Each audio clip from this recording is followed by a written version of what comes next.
You know, 4 years ago, 20 men came into the room at Waupun, and they were seated, and they were scared, and they were staring at the ground. They couldn't look anybody in the eye. And I saw them a few months ago at their graduation, and they were standing, and they were solidly shaking the hands of their professors and their teachers and the academic professionals that were on the stage. And you know what? They were so excited, and they were successful. And it has been a journey to behold. And so our hope tonight is you'll get to experience a little bit of what we experienced about 3 months ago as we watched the very first class from the Wisconsin Inmate Education Association seminary program within the walls of Waupun Correctional Institution. There's a lot of people on the program tonight who've had a lot to do with this program and getting it started and making sure it has continued, and one of them is Steve Meyer. He's the co-chairman of the board, and I'm going to invite him up, and he'll introduce you to the board of directors.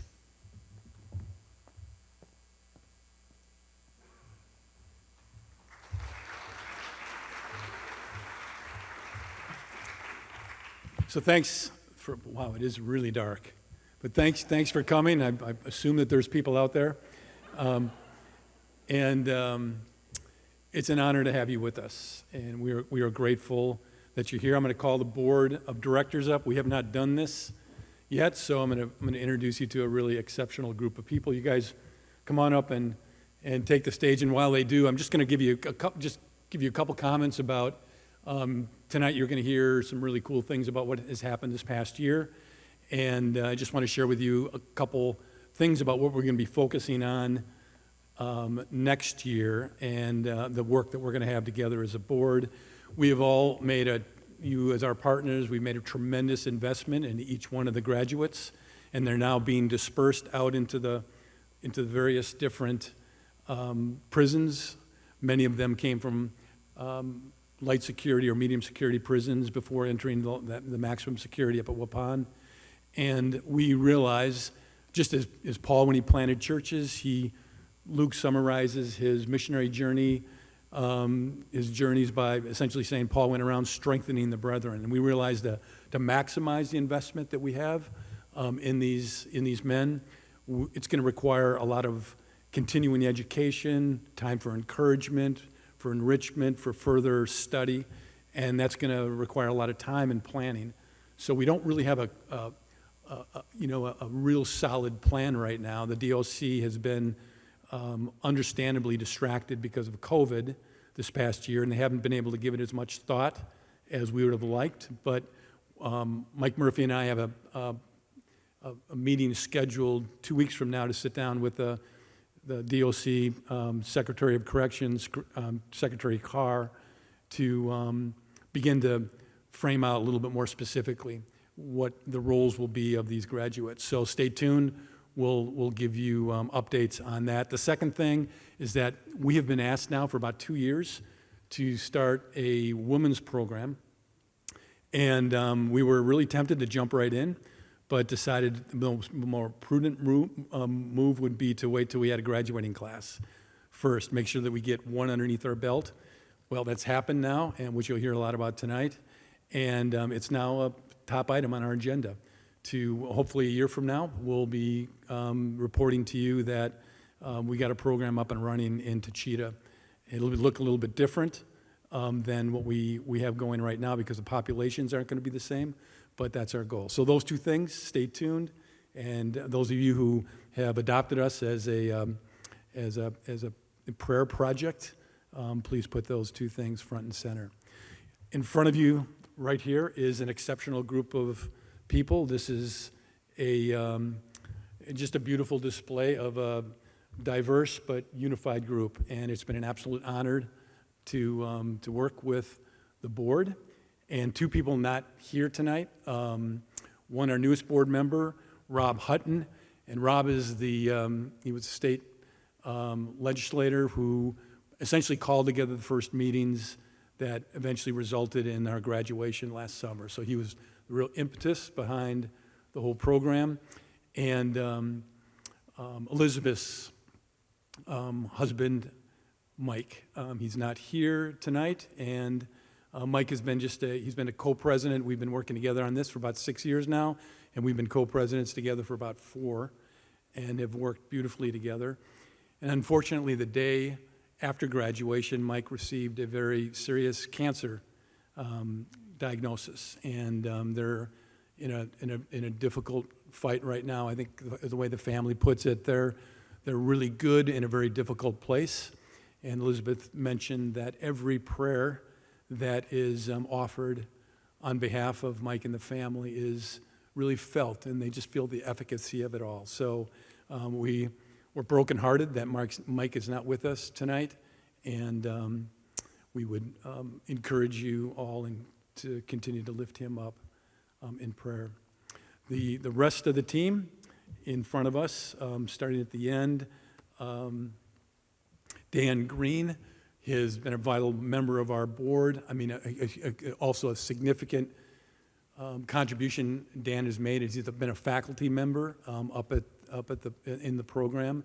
Dan is professionally trained clinical psychologist, and he's made it possible for our students to earn a minor in psychology. He's been a big part of that. So Dan has been a crucial member of the team. Catherine Drager Patterson is next to him. Catherine, her specialty is in governance and administration, and she really helped, before there was a board, she helped come alongside the newly formed team to allow us to dot our I's and cross our T's in a manner that we wouldn't get into trouble. So appreciate that. And Alice Kepke is she's our event chair for the night, and she comes to us with decades of experience of actually doing work in the prisons. And her perspective on how to get certain things done has been invaluable to us on the board. Next to Alice is Bob Coble, and Bob has made a tremendous investment of time in his role as treasurer on the board, and it's just so much work, and Bob has done it with high level of competency, and he's a great guy on the board. We like to kid him around a lot, but Bob has done a fantastic job. Next to Bob is Robin Canole, who we just marvel at how the Lord brought him to us at a key time, and how he has just fit into the program in a way that is just it's been a beautiful thing to see how he's connected with the students. He's our second of 2 employees on the WIEA. He's the dean of students. He's on our payroll, and spends most of his time in the classroom. And you'll hear more from him later. Angie Otto, next to him, is a CPA, and she brings her financial specialty to our board and works very closely with Bob as well to make sure that we keep the financial house in good order. And next to Angie is Scott Hauer. And if you haven't had the opportunity, hopefully someday you'll be able to go up and see the beautiful classroom up at Waupun. You walk in there and you think, am I really in a prison here? It's just beautiful. You look around, you see tables and chairs and cabinets and everything. Scott adopted the classroom and was very instrumental in getting the right equipment in the right places at the right time in order for us to be able to open. So he's an engineer by trade, and he's the type of person you want on that job, so we appreciate your work there. Tom Niebel. Tom was early in formation of the team that, again, resulted in the graduation. And Tom brings great understanding of corporate dynamic and relational connection with people. And he also has the unique role of keeping things fairly lighthearted around the place. We had a big gathering at somebody's house just about 3 or 4 weeks ago, and we got together to celebrate the graduation, got together also to pray for Mike. And so we're all gathered around the table looking at this food that's out there, abundance of it, and just in the real quiet moment before the prayer, Tom asks the question, would this probably wouldn't be the best time to ask whether or not anybody has any Ziploc bags around. So Tom has a way of being able to bring the lighter side out in moments where it's really very much appreciated. So this is the board, and they work tremendously hard. I've been on a bunch of different boards and never been on a board where there's so much. I think we describe them as working boards. This is a working board, so good to see you all.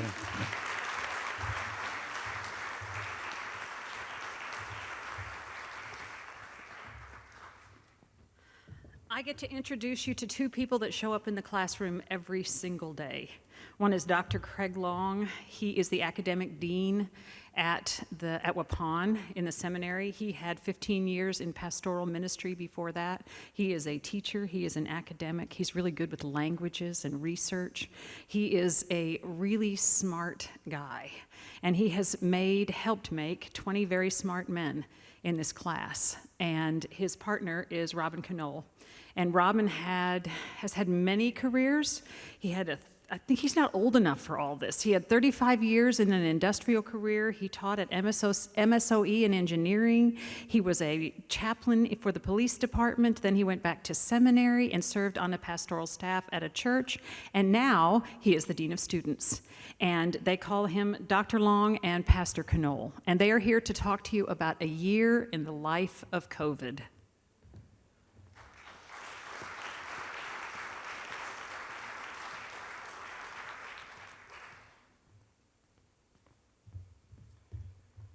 Well, for Dr. Long and I, 2020 started out really exciting.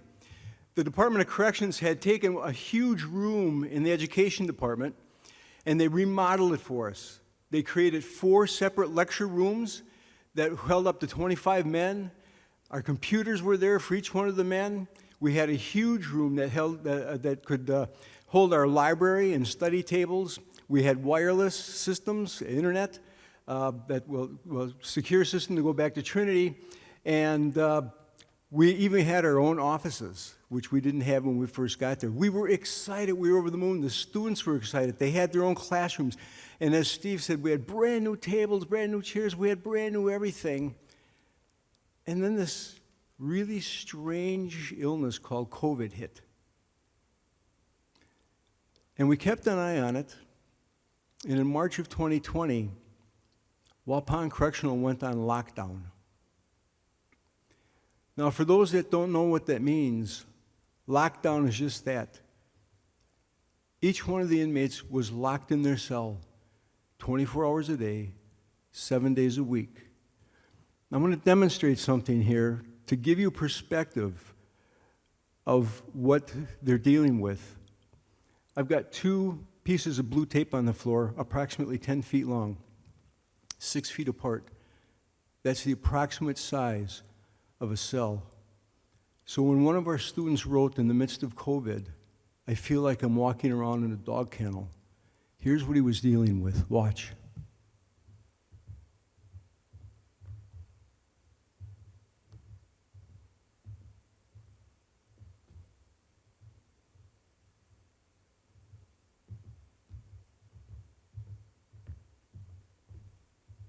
"24 hours a day, 7 days a week, you have your meals brought to you. Maybe you can get a shower in. And most of you have a roommate. There are bunk beds in the cells. Now, if that weren't difficult enough, the cell hall holds approximately 400 men, many of which are yelling, screaming, watching TV, listening to the radios. And that's the environment for nearly a year that our students studied in to try and complete this program. And the question that Craig and I had was, how are we going to accomplish this?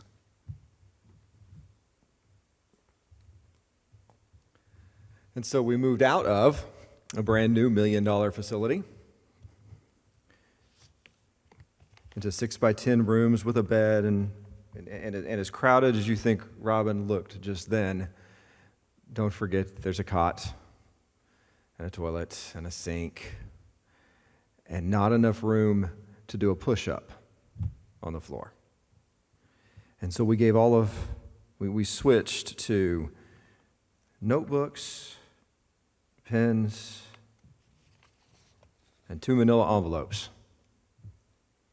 Every week, multiple assignments, back and forth.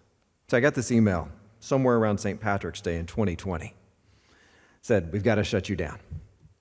Because, we're taking 2 weeks to flatten the curve. And for 6 months, a short break, and 3 more months, our students worked and worked and worked. And our faculty diligently wrote lecture notes and answered question after question. Instead of having class discussion, students submitted questions. Instead of answering those in the flow of a lecture or a group activity, faculty members wrote answers. And I'm so grateful for each of those who took that task on. And we would mail things back and forth, and I would mail back notes of encouragement or notes of details or this and that and something else. Multiple occasions, we'd hit the end of a class, and instead of Robin and I laying books out on the back shelf of the room, we'd load them up in boxes in a cart. At that point, 40-something students, and we'd trudge them over, climb the stairs, pass out the books, every now and then get a moment for some academic or pastoral encouragement right there at the front of that room.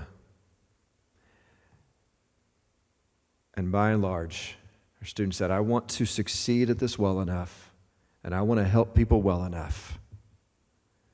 The vast majority of them stayed on schedule, kept passing classes, graduated on time, or are on pace to graduate on time.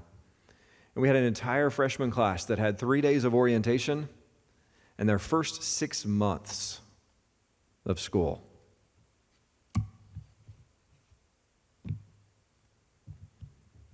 And notes from me, the joy of their life, I'm sure. But it wasn't all bad.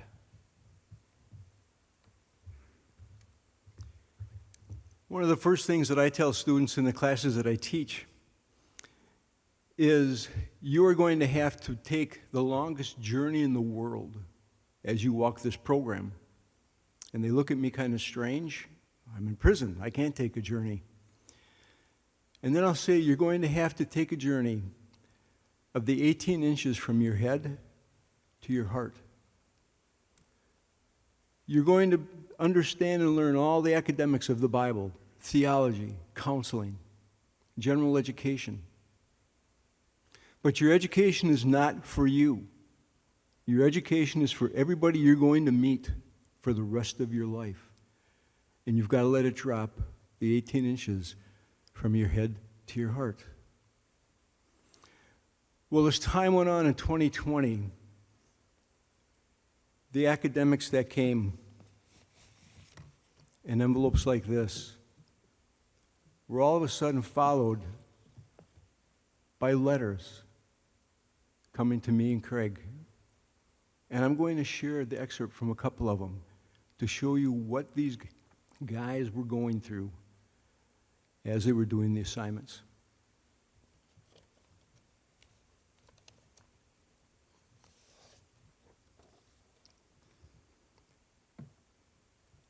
Throughout this class, I have been consciously and subconsciously acquiring tools and skills to address certain problems. As I have had time in my cell, I realize I have become a source of reasoning, hope, and perspective for not only my family, but many other people in my life. I used to be considered the black sheep of my family, but Pastor Canole, now I'm considered the shepherd. My family reaches out to me. I have worth. Another student writes, through the pandemic, God has revealed that the things we were once complaining about, in-class lectures, study hall time, small group work, students do sometimes, are the things we are now craving the most. The face-to-face interaction with professors on both an academic and a personal level can never be replaced. I'm realizing that. I've also realized the value in the daily dialogue with my colleagues and the multiple perspectives a classroom setting provides. We have become a family, not just students. And one writes, I have been dealing with some personal losses within my family that have been stressful, to say the least. However, given the life skills I've acquired, remembering the personal conversations I've had with Pastor Canole and Dr. Long, and the tools I have gained through my coursework, I have been able to get through this. Two statements I remember most from Pastor Canole and Dr. Long. Blessed are the flexible, for they shall never be bent out of shape. And do the best you can under the circumstances of the moment. They have helped me stay strong for my family, for myself, and deal with the changes within the institution. Week after week, Craig and I receive notes of encouragement from these students, sharing with us things that they had aha moments, and they realized, as one said, Pastor Canole, I think it's happening. I'm beginning to complete the journey of 18 inches, head to my heart. It has just been an awesome privilege to work with these guys through the most adverse conditions.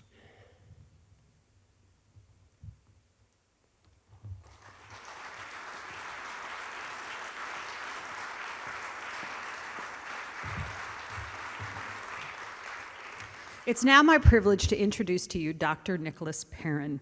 He earned a Bachelor of Arts in English Literature from Johns Hopkins University, a Master's of Divinity from Covenant Theological Seminary, and then a PhD in Biblical Studies from Marquette University. He is an American academic administrator, a religious scholar, and currently the 16th president of Trinity International University. And he is here tonight to bring greetings from Trinity.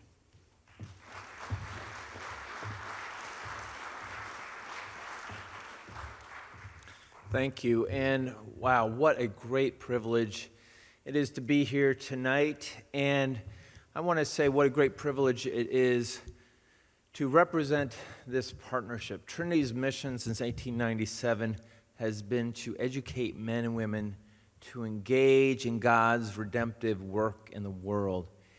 And if WIEA isn't engaging men and then hopefully women to engage in God's redemptive work in the world, I don't know who is. We are so grateful for this partnership. You don't have time for a sermon tonight, but I do think about three scriptures as I think about this wonderful partnership we have. The first is from Philippians. As many of you know, when Paul wrote Philippians, he was writing from a Roman prison. And he rejoiced because his partnership in the gospel from the first day until now. We at Trinity rejoice in the partnership that we have with WIEA, the partnership in impacting the lives of inmates who are growing in Christ, growing in the knowledge, where education and mission come together. There's so many schools out there that they can give you education, but they can't give you mission because that's not what they're about. But what we're a part of here, and so pleased to be a part of here, is education and life-changing mission coming together in one place, class by class, course assignment by course assignment, change life by change life. We are so grateful for that opportunity that we could be partners in that we can fellowship in that great work. The second verse I think about is a verse that's going to be familiar to just about everybody in this room. It's this parable from Matthew 25 when Jesus talks about the time when the Son of Man will return. And the holy angels will be gathered together, and so will all of humanity. And the Lord himself will separate humanity as a shepherd separates the sheep from the goats.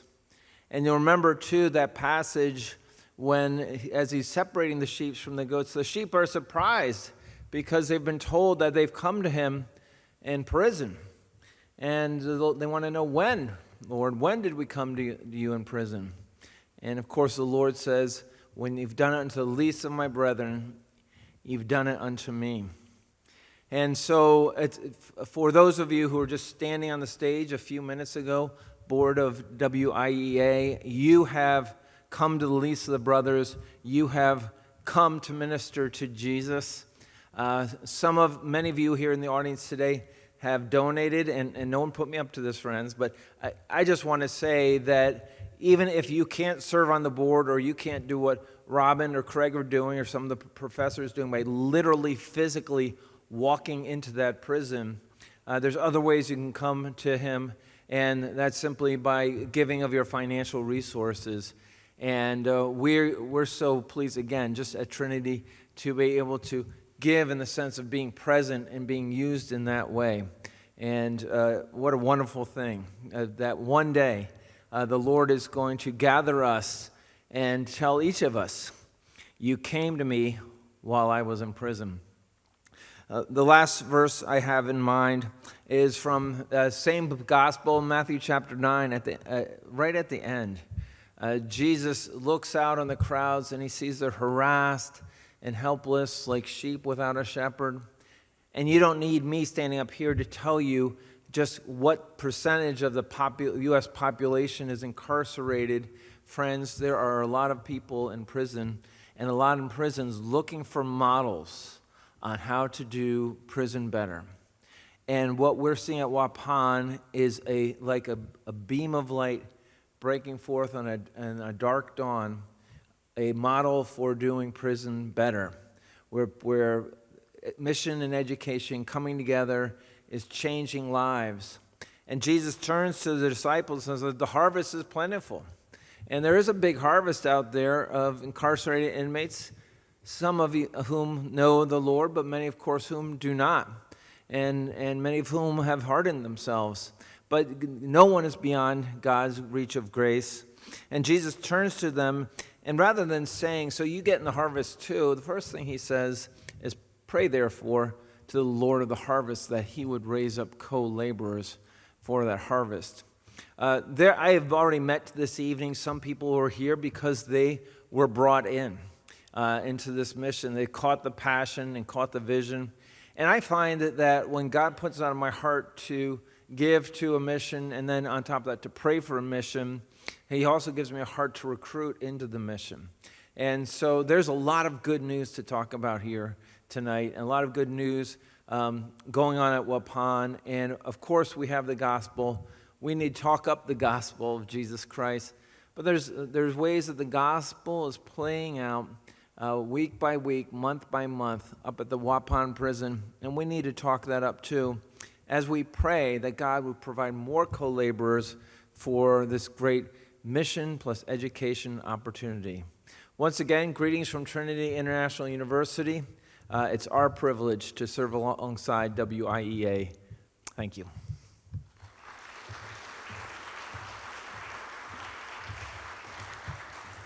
And now it's my honor and privilege to introduce to you former Secretary John Litcher. And he had a background in education before he was called upon by Governor Walker to come and work in corrections. Now, I'm not sure what the connection is between education and corrections, but students and prisoners, I don't know. Maybe he had some valuable experience that he could bring to the Department of Corrections. But that turned out to be the case. He was instrumental in the very beginning of this program in a conversation he had with Rob Hutton that led to further conversations and all kinds of progress that has brought us to this day. He is retired now, an active grandfather, and I'm going to add this, an avid golfer. I know he's a golfer, but I added avid. But one thing I will tell you about Secretary Litcher, former Secretary Litcher, is that my husband calls him friend, and he makes friends wisely and carefully, and he has chosen John Litcher as one of his friends, so I welcome him tonight to share with you.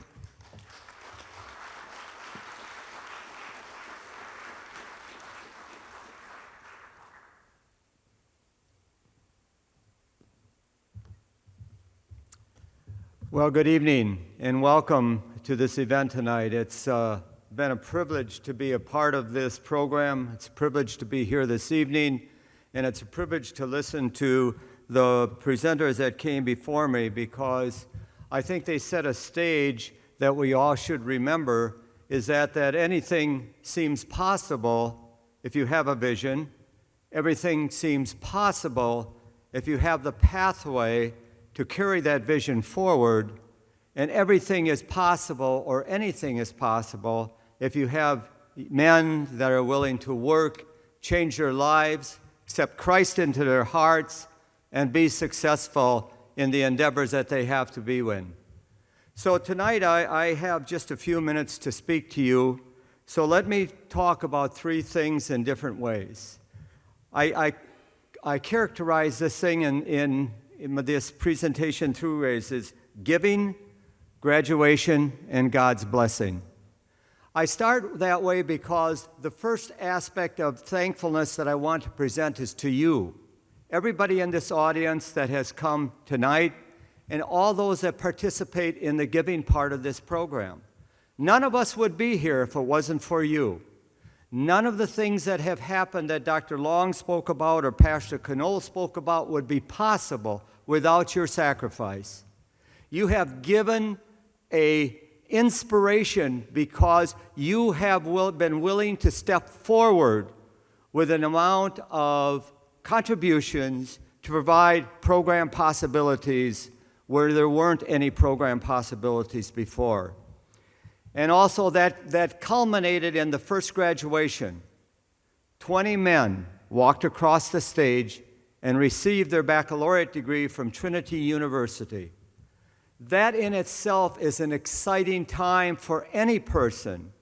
And this was an uplifting situation for them because they accomplished something that at one time they may never have thought was possible. You have made that graduation possible. Trinity University has made that graduation possible. Dr. Long has made that graduation possible. Pastor Canole has made that graduation possible. And what did that bring? That brought God's blessing in a room filled with parents, spouses, children, and the graduates, and those that participated in it. It brought God's blessing inside that institution. It brought God's blessing to each and every one that was a part of that, and now you're part of that. There has been some Bible verses quoted tonight. I will add one to it. 1 Corinthians chapter 2, verse 9. When Paul was writing about the wisdom of God, he said, however, as the scripture says, what no one ever saw or heard, what no one ever thought could happen, is the very thing God prepared for those that love him. What no one ever saw or heard. I never heard about this program. I never heard about Angola Prison, or I never heard of Burl Cain. I never heard of Darrington's maximum secure institution in Texas, but Rob Hutton heard. And Rob asked me to participate in a journey with him, which I did to Darrington, Texas. And I saw their program, and I talked to some of the participants of that program. And they made testimonials just like Pastor Canole talked about testimonials given to him. And I walked away a changed person, not necessarily as a secretary of corrections, but as a person, as each and every one of you did and have. And so I began to think, because Rob Hutton saw and heard, he made me see and listen. And then I say the next verse, what no one ever thought could happen. But Mike Murphy and Steve Mayer, they saw and they believed what could happen. You have to have individuals to push you sometimes. I needed pushing. And they made that possible. They knew what could happen. They knew the glories that would come from this type of an aspect inside of our institutions. And they were willing to roll up their sleeves and go to work to make it happen. What no one ever thought could happen, they did. And then finally, it's the very thing that God prepared for those that love Him. I go back to President David Dockery, not because that I'm so grateful that the president is here of Trinity University, but at the time that we were conceiving and creating this program, he needed to step up and assist us in dealing with the issues that were between the state and Trinity University, and he did. And Trinity University, because God prepared those who loved Him, they, along with President Dockery at that time, made this happen. The reason I'm saying this to you is because it's not about maybe the people always that are doing the presenting, but it's the people that are doing the receiving, such as yourselves. You are giving us the strength to carry on. Trinity University is giving us the strength to continue. So that in July, the 20 graduates that now are taking their place either out in society, and one of them is here with us tonight, or in other institutions using the knowledge and that transformation from mind to heart that was mentioned to make lives better within inside our institutions. There are two sets of program heroes. There are the graduates. They are truly program heroes. You heard about some of the challenges that they had to face during COVID-19, but they overcame them. You have heard about the fact that the foundation continues to work hard to overcome some of the situations that they may deal with in the financial aspects, but they are working hard to overcome them. Corrections, and I am no longer in that position, also has challenges, but they have to overcome them and understand that they have to accept and expand and deliver a program that is for the best interest of not only the individuals that participate in the program, but each of us in society, because we all are God's creatures. And as my mom never always said to me, God makes no junk. God makes no junk. He makes caring individuals that may have different pathways at time to take, but we all come together in that final judgment. I don't know if you are old-time movie buffs, but I'm just old, period. But also, sometimes I do watch old-time movies. And I look sometimes, one of my favorite is The Count of Monte Cristo. I don't know if you've ever seen that, where Edmond Dantes is in prison. And there is an Italian priest there that's working with him and trying to make him overcome some of his situations. And just before they get out, Edmund tells the priest, I don't believe in God. And the priest looks back at him and says, it doesn't matter. He believes in you. And isn't that why we're here tonight? Is because he believes in us. He expects us to step forward, not only in this program, but in our relationships with each other. And that is what's the amazing part of the participation that I've had here.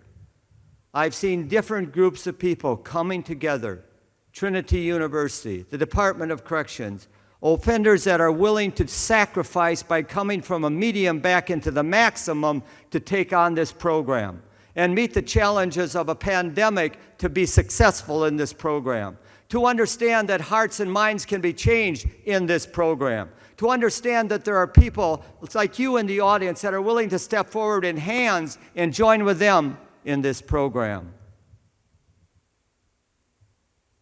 Because God makes no junk. And it's important for us to keep that in mind. Now, there are 35 men sitting in Waupun today that are a part of this program, and it's expanding. and it's going to expand. And I hope sincerely it goes into Tachita. That's the women's prison. If you didn't, but I certainly hope it goes into Cheetah, because I think that it can also create an atmosphere which is going to be dynamic, simply because those ladies that are at Tachita have their expanded families, as do the men at Waupun. And for every success that they have, the successes will continue to build in their family relationships, in their community relationships, in their own acceptance of our Heavenly Father. This program is important. This program is critical. This program is God's blessing, not only for the graduation, but for everybody that wants to participate in it. So I ask you and thank you for your past participation. I ask you and thank you for future participation in this program. I thank you for your contributions to that you made this happen, along with the partners that have been identified here. So I will simply end of where I started as far as with that scripture, because I think it is important. What no one ever saw or heard, what no one ever thought could happen, is the very thing God prepared for those that love Him. I thank you. 20 graduate students, thank you. 35 additional students, thank you. The Department of Corrections, the state of Wisconsin, thank you, because you are changing lives. Their lives have been changed. My life has been changed. I pray Trinity's lives have been changed. I know that Dr. Long and Pastor Canole's life has uplifted so many individuals, including myself, because they're a part of God's plan. They were part of the graduation. They were part of the giving. And they will be always part of our hearts because they received God's blessing. Thank you. I hope that there are many more nights like today or this evening. And certainly I pray that in the future, except hopefully you don't have to listen to me anymore. Good night.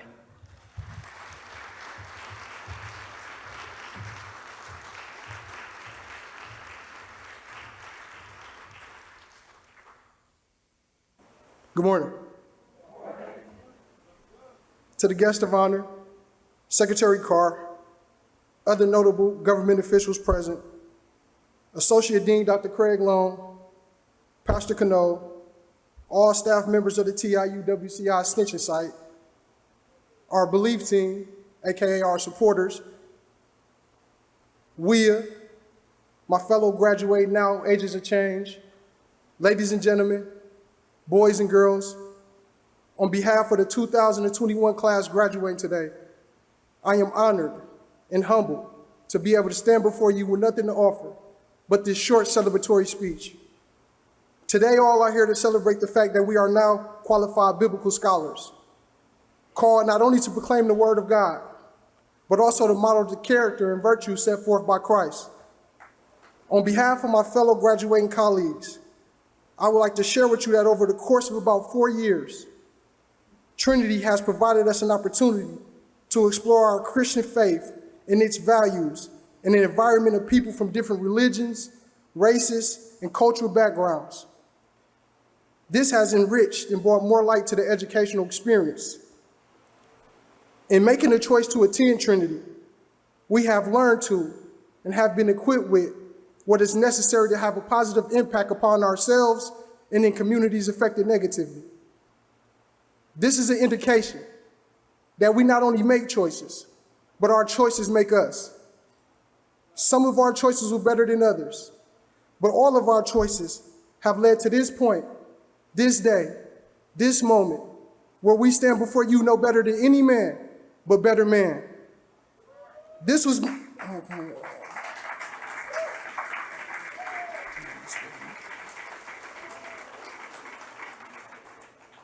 This has been made possible because of our willingness to learn and self-improve. But still, this would not have been possible without the tireless effort and dedication of our professors and the generosity and belief of our supporters. These professors and supporters really deserve a hand from us.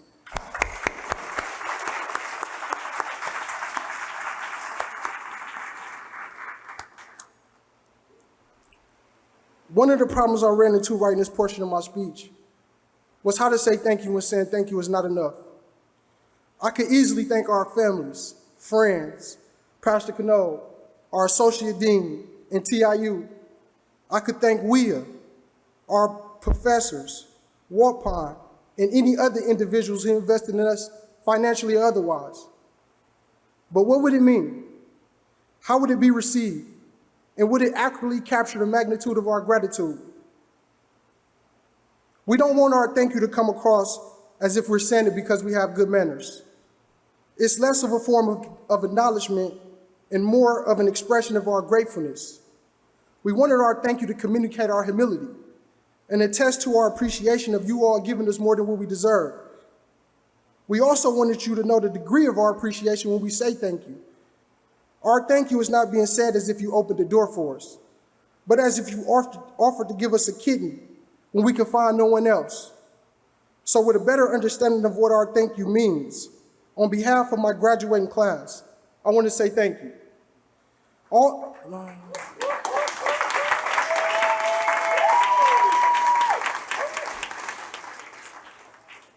also want to thank TIU, WIA, and WCI for collaborating and cooperating throughout the period we have been students.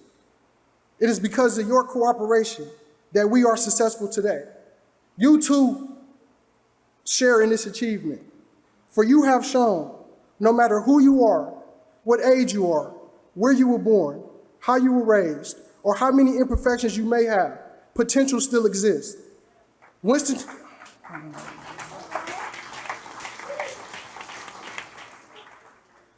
Winston Churchill said, and I quote, "Continuous effort, not strength or intelligence, is the key to unlocking our potential," end of quote. So let the continuous effort of those enrolled and those of support continue to be successful so that the potential of future students can be unlocked. Not just unlocked to be better versions of themselves, but unlocked to help others realize that their potential is not in their past. Enrolling in TIU allowed my colleagues and I to recognize that too often in life, we always see the finished product, but rarely see the beginning or duration of the whole process. Like today, you see us graduating, but what you didn't see is the constructive criticism, the patience of professors, or the late nights wrestling with course material. You also didn't see how classmates suffered the loss of a loved one and leaned on this opportunity as a driving force to keep going. You didn't see how people sacrifice full dedication to the pursuit of freedom to enroll in this program because they saw what a profound impact it could have on their lives. You didn't see how such a positive opportunity could be too much for a person, so much so they give up. Personally, I found myself at this point. There were moments along the way I wanted to give up and throw in the towel, which I realized had become too normal. I have started books and given up on them. I have started crossword puzzles and given up on them. I have started diets and given up on them. I even started to repair broken relationships, only to give up on them. It soon became obvious. The only thing I didn't give up on is giving up.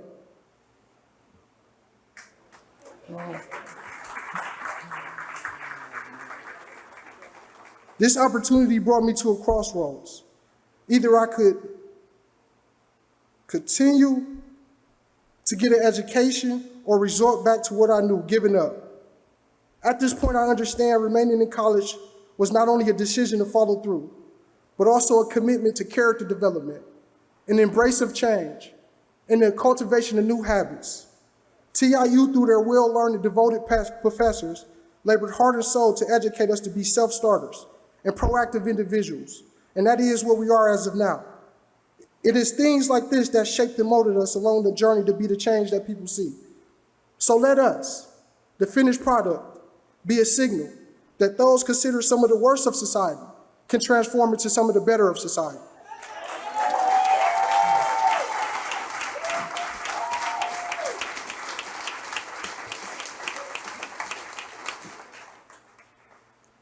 To our family, friends, TIU, WIA, our supporters, Associate Dean Dr. Craig Long, Pastor Canole, and the entire team involved with the TIU WCI Extension site, we want to assure you that what has been imparted to us will continue to be put in practice.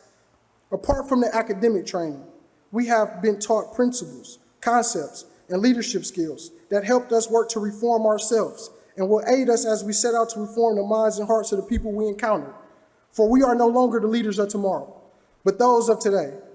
We know we have not matured physically, but intellectually and emotionally. For that reason, we function as such. Gone are the days of complaining about what we don't have. We have learned to maximize the little we do have, so we'll be able to do the minimum with nothing at all. We have also learned we are not in it alone. The people we have invited into our lives have helped us become better men. They have been present in our proudest moments and in our darkest hours. These people may not be a part of our lives anymore, or they may have had only a minor impact, but they constantly remind us we did not get this far alone. Understanding this, we are more eager to be these same quality people in the lives of others. My fellow colleagues, deciding to come to Trinity was our crossing the Rubicon moment. It was a small action that set into motion events that led to us being prepared to affect change in the world around us. Even though we have reached the point of graduation, we know graduating is not the end result. We'll be at the beginning of being more exemplary, resilient, kinder, creative, empathetic, and building and practicing upon the beneficial things we have learned. We must also be encouraged to remain open-minded, focused, determined, hopeful, and empowered, because as Pastor Canole has said, and I quote, "To the whole world we may be but one person, but to one person we may be the whole world," end of quote.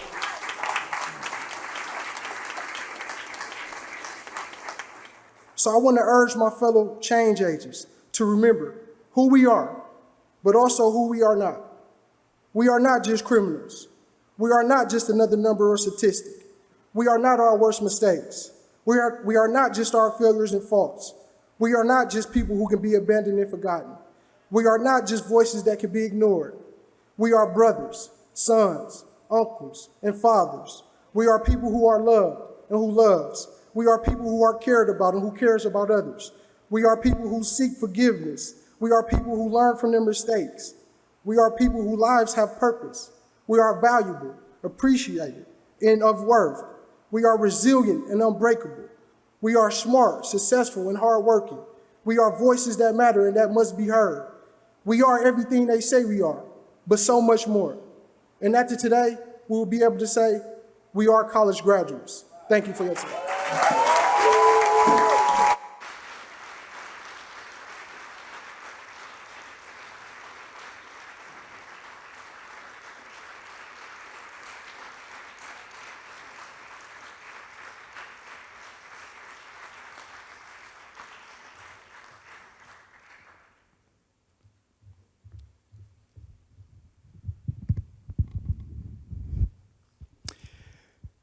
That was Mr.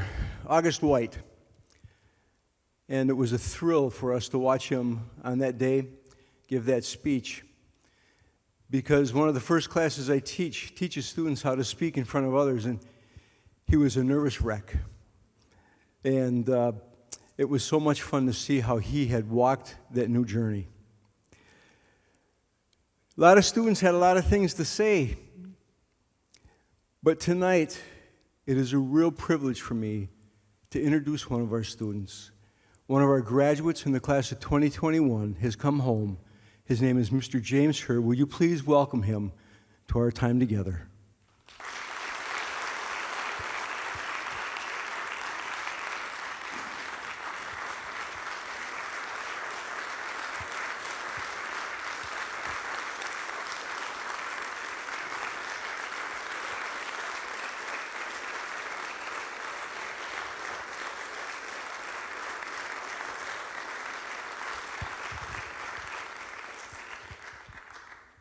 Well, Mr. Herr, you and I had a chance to talk a little bit after you've come home, and we spent some time together. And one of the questions that I asked you to think about is, in these past 4 years as a student in the Trinity program, what did you learn about yourself? First off, let me say thank you to everybody for your donations, your help. Like I said, on behalf of my fellow students, thank you very much for helping change our lives. The past 4 years, what I learned about myself is chasing God is definitely worth the sacrifice. I gave up minimum, medium to do this program. I even gave up back in November a chance at being released just to do this program. But I'm here. And we're glad you are. We're glad you are. As you started to work closely with your colleagues in school, you started to get to know some of these guys probably at a different level than ever before. What did you learn about the others? What I learned is when it really, really came down to it, we were willing to sacrifice and help each other out when the time came to reading, writing, learning to work the computer. A lot of us didn't really know how to write. You know, me for one, I really didn't know how to write too well. A lot of them guys, they helped me read. Me, I had problem reading myself. Like I said, when it really came down to it, we all definitely bunched up together and tried to help each other through it. Pretty much like how the disciples did with each other. Excellent, excellent. And I know that as you went through the program, many of you guys shared with me and Dr. Long things that you wanted everybody here to know. If you had one more thing that you could share with everybody tonight about your time, their commitment, what would it be? One thing that I learned after being released was, when am I going to use this stuff? Well, the place that I worked at, one of the co-workers was going through, she wanted to kill herself. So she had these suicidal thoughts. Somehow, either I mentioned my phone number to her or somehow she got it, but she found a way to reach out to me. She found out that I was in a program that helped people out, mental health counseling, like a peer specialist. And she reached out to me through Facebook. I don't know the tech stuff. She reached out to me through Facebook, 2:30 in the morning. I talked to her, talked her down. She was real bent on wanting to hurt herself. I told her, don't do nothing. Got my clothes on, no socks, just shoes, shirt. Jumped in the car, got her address, drove out there. What upset me a little bit was that she hung up, but I eventually was able to call her. She eventually picked up. I got to where she was at, talked her down. Like I said, I didn't know if I would ever use the things that I learned, especially Dr. Green, one of the professors. He taught me a lot of stuff for the psychology, so I used some of those tools and kind of bridged the gap between me and this individual and try to talk her down and not to do anything too rash. So I stayed with her till maybe about 4 or 5 in the morning. Things calmed down, she went to sleep. Closed the door, I snuck out, I left. Called her later on that day, everything was okay. As of this moment, she's an accountant now, got a new job, doing good, taking care of her son. That's excellent.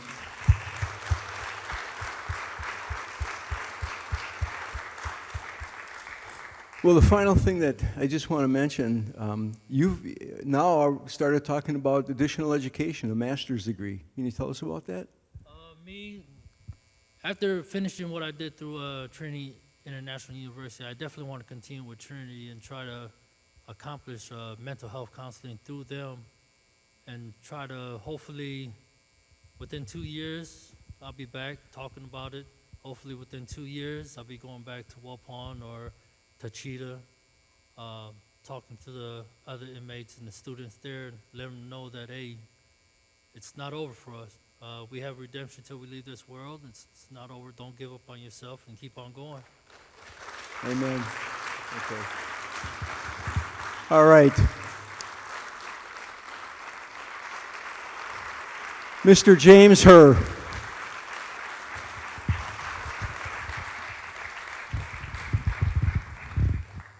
Thank you, Mr. Herr. 2 months ago, one of your classmates stood on a stage, not too dissimilar from this one, and challenged you to be a change agent. Declared that you were, and you've already begun to demonstrate that you're stepping into people's lives using what was poured into you to accomplish that. Mr. Herr is not the only person who's becoming a change agent because of how they because of what they learned and as they've moved along. Multiple students have reached out to me. 3 or 4 have written and said, or caught me after graduation, while y'all were enjoying Chick-fil-A, caught me and said, I'm going to stay here.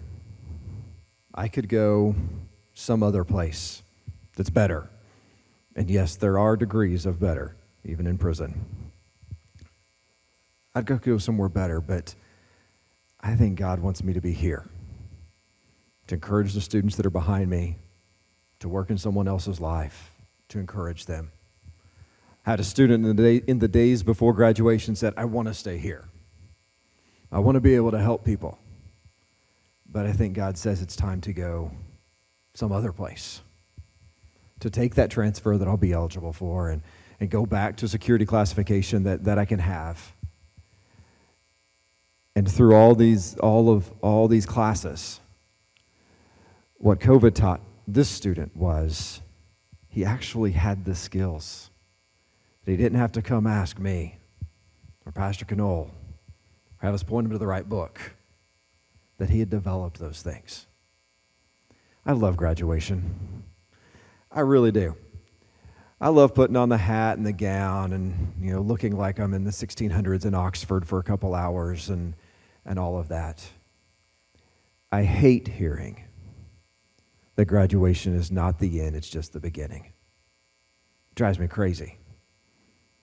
I guess that means I'm an academic and I think the end is worth it. But for the Trinity International University, we have a program at Waupun.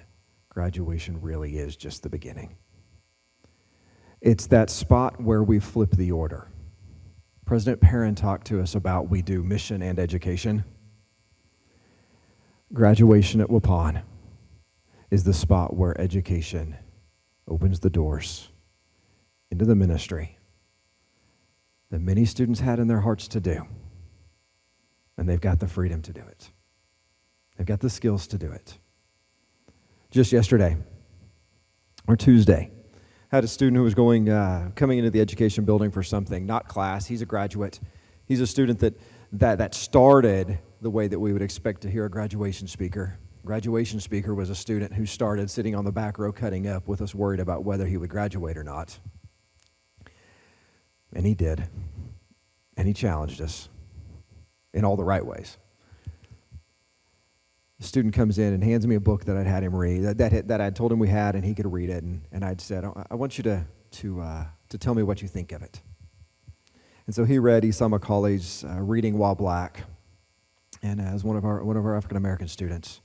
And he wrote and he said, this wasn't just good for me as a black Christian, it was good for me as an incarcerated person who will be doing ministry. And he went on to some reasons about that, a lot of reasons about that.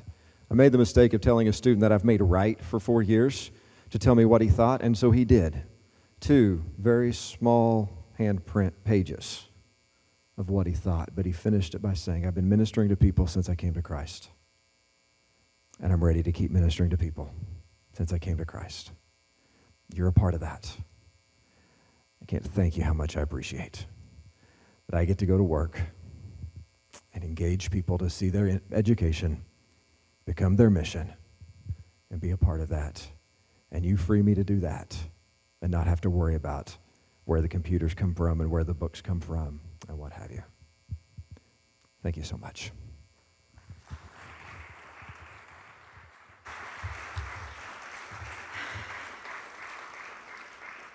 Thank you for everyone who said a word from this podium. I hope that you feel what we felt as we sat at that graduation and watched what God had done. Yes, you contributed. Yes, Craig taught and Robin taught, and they cared for those men.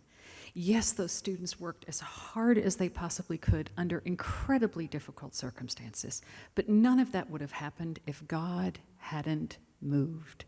And so we are grateful to you, but we are also deeply, deeply grateful to God. Thank you so much for coming tonight. I hope that your heart is moved as well, because there's work to be done. A lot of work to be done. As you've heard, Tachita is on the horizon. These men who've just graduated are anxious, just as Mr. Herr has been, to use the skills that they've learned, and that takes resources. In your program, there's an envelope. If you would like to share your resources with us, we would welcome that. You can put a check in the envelope and drop it off at the table by the door. You can pay with a credit card if you like, or you can go to the online and contribute online.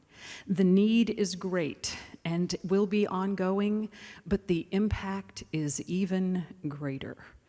And you know, Robin stood up here and he talked about the greatest distance that this whole process travels is the 18 inches from the head to the heart. Let me just tell you one thing where I've seen that come to pass. The men that are involved in this program at Waupun, they write to my husband, and he loves the mail. And many of you have written, and we thank you for that, but I can tell you your letters don't even compare to what they get, what he receives from inside the walls of Waupun Correctional. They are handwritten on white notebook paper, and they are put in a white envelope, and a friend delivers them weekly to our door, and we read them out loud through tears. Nothing moves Mike toward hope like the letters from the inmates at Waupun. And they can do that because, yes, they're trained academically, but they're also trained pastorally.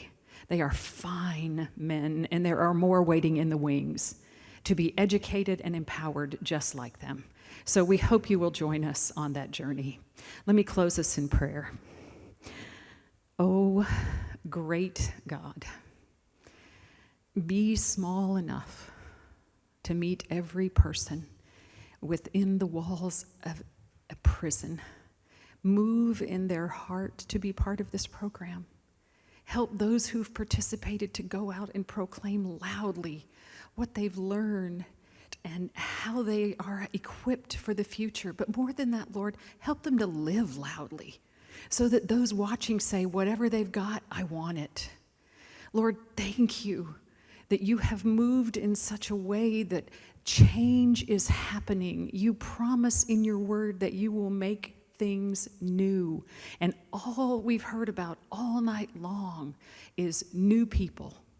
And there are more that want to be made new. And so I just pray that you will rain upon this program and this ministry the God's blessings that Secretary Litcher talked about, that others will experience them, and that those in this room who have participated will experience the blessing themselves. Thank you, thank you, thank you. It's in the name of your Son, Jesus, I pray. Amen. So glad you joined us. Thank you very much.